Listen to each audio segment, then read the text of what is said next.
Childcare is the #1 expense for families here in Southern California, even more than housing. Yeah, you know yourself how pricey it can get.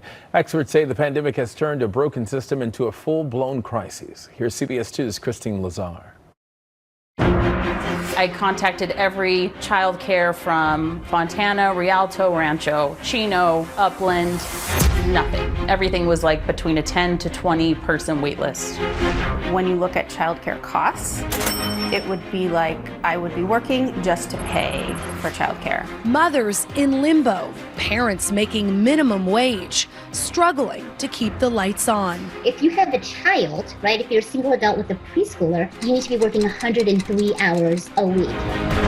Experts in the childcare industry say we were in trouble before the pandemic. And now? The gaps are huge. They're no longer gaps. I'm saying they're valleys. They're gorgeous. We have a situation where the childcare system is in crisis. Back in May, we told you that from March 2020 to May 2021, more than 8,500 childcare sites in California shut down. More than 3,000 of them have closed permanently, taking with them thousands of spots for children who need care. Stephanie Beckland is a single mom of a 6-year-old. She works long hours as a retail manager. She has tried since her son got out of school to find summer care, but hasn't been successful. She's now paying a babysitter $500 a week to watch him, maxing out her credit cards and even taking a loan to pay her. To the point where I start to think, do I need to go on unemployment and stop working because I can't afford to pay all this stuff? Because, you know, I guarantee you that's probably what a lot of single parents or even parents that aren't making a large income are doing right now. President Biden has earmarked $25 billion to help stabilize the child care industry.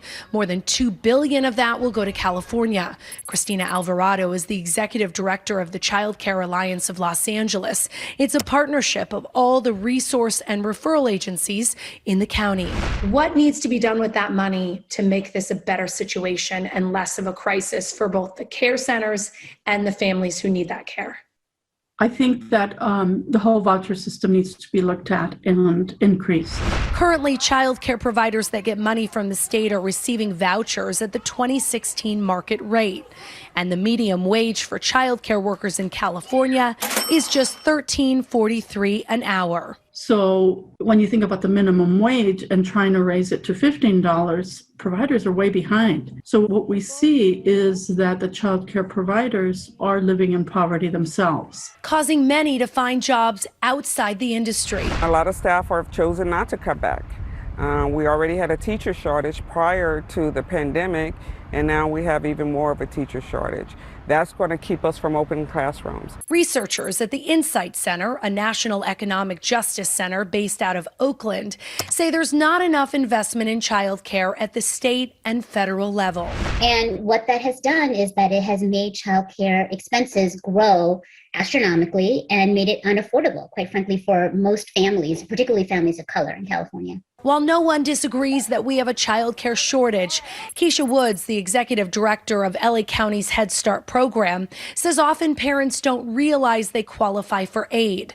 LA County serves about 10,000 children in Head Start, and it's only about 80% enrolled right now. We are moving towards full operation of our centers, and we have centers and slots available in every Board of Supervisors area. Woods says while their program is income-based, it also serves homeless families, which includes families in transition, like those who have temporarily moved in with relatives. So before you say you're not eligible, call us. Stephanie did reach out to referral groups in her county, but still came up empty-handed.